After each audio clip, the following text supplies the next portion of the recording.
সাংগঠনিক শক্তি বৃদ্ধিতে অনেকটাই এগিয়ে রয়েছে শাসক দল বিজেপি, এমনই মত কিংবা এমনই গুঞ্জন শোনা যায় রাজনৈতিক মহলে। সেই জায়গায় দাঁড়িয়ে এবার বিজেপি গোলাঘাটি মন্ডল কমিটির উদ্যোগে গোলাঘাটি পঞ্চায়েত সংলগ্ন গোলাঘাটি মিলনায়তনে বুধবার যোগদান সভার আয়োজন করা হয়।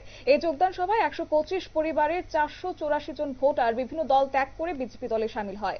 নবাগতদের নিজ দলে বরণ করে নেন রাজ্যের মুখ্যমন্ত্রী প্রফেসর ডক্টর মানিক সাহা এবং বিজেপি ত্রিপুরা প্রদেশ সভাপতি রাজীব ভট্টাচার্য।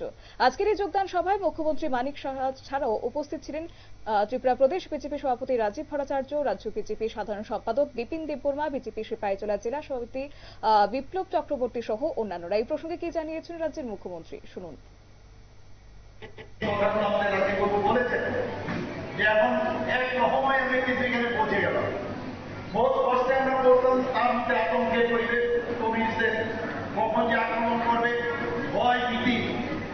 এই জনজাতিদের সবসময় একটা ভয় ভীতি, সবসময় একটা পিছিয়ে, সবসময় একটা পেছনে লেগে রয়েছে এবং তার থেকে আমাদের ভারতীয় জনতা পার্টি কিভাবে তার থেকে মুক্তি লাভ করবে তার ব্যবস্থা আমরা করছি।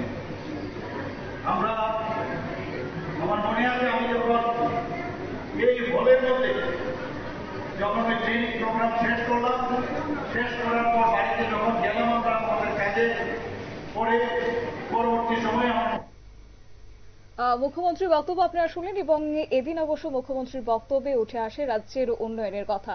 জনজাতি মহল্লায় রাস্তা সংস্কার থেকে শুরু করে জনজাতিদের জীবন মান উন্নয়নের ক্ষেত্রে একমাত্র বিজেপি সরকার কাজ করছে, কারণ বিজেপি সরকার তথা নরেন্দ্র মোদী সরকার মনে করেন জনজাতি উন্নয়নের ফলে ত্রিপুরার উন্নয়ন হবে, ত্রিপুরার কল্যাণ সাধন হবে। তাই বিজেপি আমলে এডিসির বাজেট বৃদ্ধি করা হয়েছে বলেও কিন্তু এদিন বক্তাদের বক্তব্যের মাধ্যমে উঠে আসে।